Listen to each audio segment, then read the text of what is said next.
আসসালামু আলাইকুম। Doctor consultancy থেকে আমি আসাদুল্লাহ টিভি.বিডি ইউটিউব চ্যানেল থেকে আসাদুল্লাহ কনসালটেন্ট আছে তোমাদের সাথে এমবিবিএস ভর্তি এর শেষ পর্যায়ে। আজকে মেডিকেল অ্যাডমিশন 2025-26 সেশনের স্টুডেন্টদের নিয়ে আলোচনা করব। এবং তোমরা যারা এইচএসসি কি 25 বেস যারা অলরেডি এইচএসসি একদম এক্সাম তোমাদের মাত্র শেষ হয়েছে, প্র্যাকটিক্যাল অলরেডি শেষ হয়ে গেছে। তো এখন তোমাদের মনে একটাই প্রশ্ন যে ভাই এইচএসসিতে আমার জিপিএ 5 থাকবে কি থাকবে না, অথবা আসবে কি আসবে না, অথবা রেজাল্ট কি আসবে। এখন ভাই মেডিকেল প্রস্তুতি নিব কি নিব না, নাকি ভার্সিটি প্রস্তুতি নিব, এমন একটা দ্বিধাদ্বন্দ্বের মধ্যে এখন তোমরা এই মুহূর্তে ভুগবা। আর যাদের স্বপ্ন সেই ছোটবেলা থেকেই ওরা চোখ বন্ধ করে রেজাল্ট কি আসবে না আসবে এসব না ভাববা কি সরাসরি কোচিং এ ভর্তি হয়ে যাবে মেডিকেল অ্যাডমিশনের কোচিং এ। হ্যাঁ, আর এক শ্রেণীর লোক থাকবে যারা দ্বিধাদ্বন্দ্বের মধ্যে ভুগবে, মেডিকেলে কোচিং করবে অথবা প্রস্তুতি নিবে কি নিবে না, এরকম একটা দ্বিধাদ্বন্দ্বের মধ্যে ভুগতে থাকবে। এটা নিয়ে কথা বলি। দেখো যে মেডিকেল অ্যাডমিশনে জিপিএ থেকে কয় মার্ক, জিপিএ থেকে 200 মার্ক ছিল বিগত বছরগুলিতে, কিন্তু গত 24-25 সেশনে সরকার নিয়ম করেছে, স্বাস্থ্য দপ্তর নতুন নিয়ম জিপিএ থেকে 100 মার্ক করে দিছে। অনেক ভালো করেছে, অনেক ভালো, অনেক মেধাবী স্টুডেন্ট এটা দ্বারা উপকার হয়েছে। তো এই 100 মার্কের ডিস্ট্রিবিউশন কিভাবে হবে, এসএসসি মানে ম্যাট্রিকের রেজাল্ট থেকে এসএসসি থেকে হচ্ছে তোমার জিপিএ 5 থেকে নিবে 50 মার্ক, আর এইচএসসি থেকে জিপিএ 5 থেকে নিবে হচ্ছে তোমার 50 মার্ক, এই মোট 100 মার্ক। আচ্ছা, এটা কাউন্টটা কিভাবে করবা? এসএসসি জিপিএ কে তুমি গুণ করবা 10 দিয়া, বাস এসএসসি জিপিএ কে গুণ করবা 10 দিয়া। আর আগে যে জিপিএ থেকে 200 মার্ক ছিল, এসএসসি থেকে ছিল হচ্ছে তোমার 75 মার্ক, আর এইচএসসি থেকে ছিল হচ্ছে 125 মার্ক। বুঝতে পারছো? এসএসসি কে গুণ করতে হচ্ছে তোমার 15 দ্বারা, আর এইচএসসি কে গুণ করতে হচ্ছে তোমার 25 দ্বারা। তো যাও ওইটা বাদ দাও, এখন হচ্ছে 100 মার্ক এমসিকিউ, মানে এমসিকিউ থেকে 100 মার্ক, আর জিপিএ এসএসসি জিপিএ থেকে 100 মার্ক, এই মোট 200 মার্কের পরীক্ষা। আর আগে হতো 300 মার্কে, 200 মার্কের পরীক্ষা, অনেক অনেক ভালো হয়েছে। তো যাও এখন সামনে সেশনে কি হতে পারে, 2025-26 সেশনে এটা সার্কুলার যখন দিবে তখন কি জানা যাবে। এর আগে এটা জানা যাবে না, সার্কুলার দিলে আসল সত্য কাহিনী জানা যাবে, কি কি পরিবর্তন এবার আনবে, কি কি করবে। অলরেডি কালকে মেডিবয়েস একটা নিউজ তৈরি করছে, আমরা যে মেডিকেলে পড়ি আমাদের পাস মার্ক হচ্ছে 60, রিটেনে আলাদাভাবে পাস করা লাগে 60, এমসিকিউতে আলাদাভাবে পাস করা লাগে 60, প্র্যাকটিক্যালে আলাদাভাবে পাস করা লাগে, অস্পিতে পাস করা লাগে। তাও তখন প্রশ্ন তুলতেছে যে তাহলে কেন মেডিকেল অ্যাডমিশনে পাস মার্ক 60 করা হয়নি, এখন তো মেডিকেল অ্যাডমিশনে পাস মার্ক 40। তো যাক, অনেক মেডিকেল অ্যাডমিশনের আগে অনেক কিছু কি নিউজ কি ইস্যু আসবে, এগুলি কর্ণপাত করবে না, বুঝছো? এগুলি তোমার পড়ার ক্ষতি করবে। সার্কুলার যখন দিবে তখন সত্য ঘটনা জানতে পারবে। দেখো এই যে জিপিএ থেকে 100 মার্ক করে ফেলেছে, এটা করাতে তোমার ভালো হয়েছে। এখন তোমার ধরো এসএসসি তে জিপিএ 5 আসে, কিন্তু ইন্টারে জিপিএ 5 আসবে না, যেমন 4.50 আসবে, 4.6 আসবে, 4.7, 8, 9 এরকম আসবে। প্রস্তুতি নাও, কোনো সমস্যা নাই। বুঝতে পারছো? কারণ জিপিএ থেকে আমার মার্ক এত আহামরি কাটবে না। ধরো কারো যদি এসএসসি তেও তোমার 4, আবার এইচএসসি তেও তোমার 4, মানে জিপিএ 4, এরপর আমার পরামর্শ রইব ওকে, এরপর তুমি মেডিকেল অ্যাডমিশন দাও, বসো, প্রস্তুতি নাও। কেন এসএসসি জিপিএ থেকে 100 মার্ক করে ফেলছে, তোমার কাটা যাবে মাত্র 5-6 মতো। আর এটা যদি 200 মার্ক থাকতো তাহলে তোমার 15-20 মতো কাটা যেত। বুঝাতে পারলাম? এখন এইচএসসি জিপিএ কি আসবে না আসবে এটা নিয়ে তোমার টেনশন করার দরকার না, আল্লাহর উপর ছেড়ে দাও, তুমি সুন্দরভাবে মেডিকেল প্রস্তুতি নাও। বুঝতে পারছো? এটা হচ্ছে মেন কথা। তো মেডিকেলের প্রস্তুতি কেন নিবা? মেডিকেল অ্যাডমিশন সবচেয়ে সহজ হয়। বুঝতে পারছো? ভার্সিটি জাস্ট এগুলো কিন্তু কঠিন প্রশ্ন করে, মেডিকেল অ্যাডমিশন সবচেয়ে সহজ হয়। মেডিকেল অ্যাডমিশনের মতো সহজ প্রশ্ন কিছু হয় না, বাস্তব। কিন্তু ট্রান্সফার কঠিন, কিন্তু প্রশ্ন অনেক ইজি হবে। বিগত অটোমেশন পদ্ধতি আসার পরে বিগত 3 বছর যাবত মেডিকেল অ্যাডমিশন প্রশ্ন খুবই সহজ হচ্ছে। হুবহুব 50-60টা মানে 50টার মতো প্রশ্ন কিন্তু তুলে দিচ্ছে এমসিকিউ, হুবহুব। কেমিস্ট্রি আর হচ্ছে পদার্থ, হুবহুব এমসিকিউ। বুঝতে পারছো? এটা অনেক কারণ আছে। তার মানে তুমি শিওর থাকো যে অনুশীলনী কি পদার্থবিজ্ঞান আমির হোসেন স্যারের বই, এমনকি কেমিস্ট্রি হাজারি স্যারের বই থেকে হুবহুব 40টা এমসিকিউ কমন পাবা, শিওর থাকো। মেডিকেলে বিগত বছরগুলিতে মেডিকেলের জীবনও একটা এমসিকিউ রিপিট করতো না, কিন্তু বিগত 3 বছর যাবত কি 40টার মতো এমসিকিউ হুবহুব তুলে দিচ্ছে অনুশীলনী থেকে। বুঝতে পারছো? কেন স্টুডেন্ট পাস করতে হবে, পাস করলে প্রাইভেটে ভর্তি হতে পারবে স্টুডেন্টরা।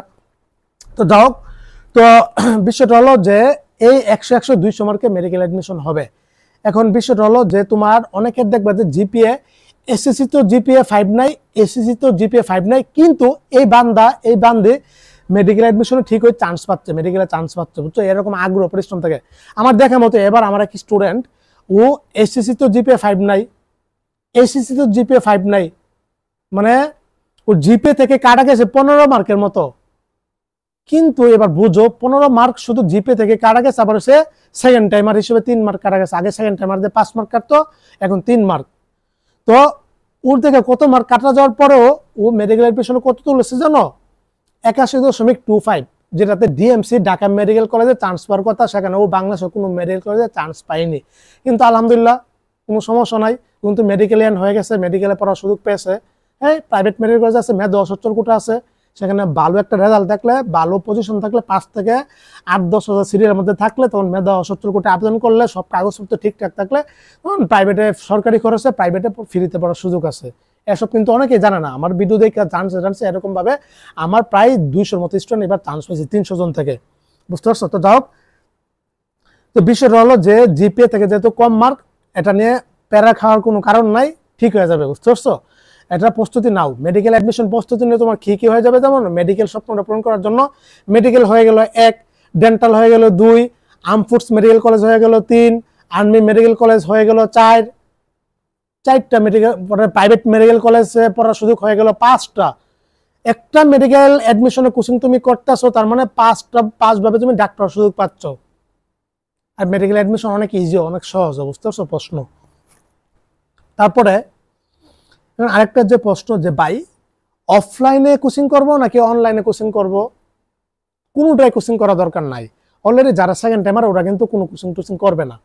কোচিং একটা ফালতু জিনিস, বুঝতে পারছো? তোমার সময় লস করবে, তোমাকে ডিপ্রেশনে রাখবে, তোমাকে হতাশা রাখবে, এক জুড়ি বই দিয়ে তোমাকে এটার মধ্যে আবদ্ধ করে রাখবে, তুমি তোমার পাঠ্য বই থেকে বিচ্যুত হয়ে যাবা, তুমি তোমার নিজের মতো করে প্রস্তুতি নিতে পারবে না, নিজের মতো করে মানে পড়া গুছাতে পারবে না, ডিপ্রেশনে থাকবা, এটা বাস্তব কথা।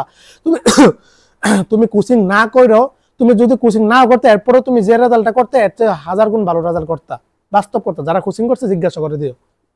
কিন্তু পাই কোচিং থেকে যে দেখতেছি যে এরকম চান্স আছে হাজার হাজার, অনেক ফ্যাক্টর আছে। যারা স্টুডেন্টগুলি চান্স পাচ্ছে, ওরা কোচিং করলো চান্স পাইতো, না করলো চান্স পাইতো।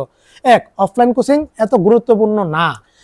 এই কোচিং তুমি নিজেই 90-95% তুমি নিজেই, বাকি 5% আমি কোচিং এর উপর দিয়ে দিলাম।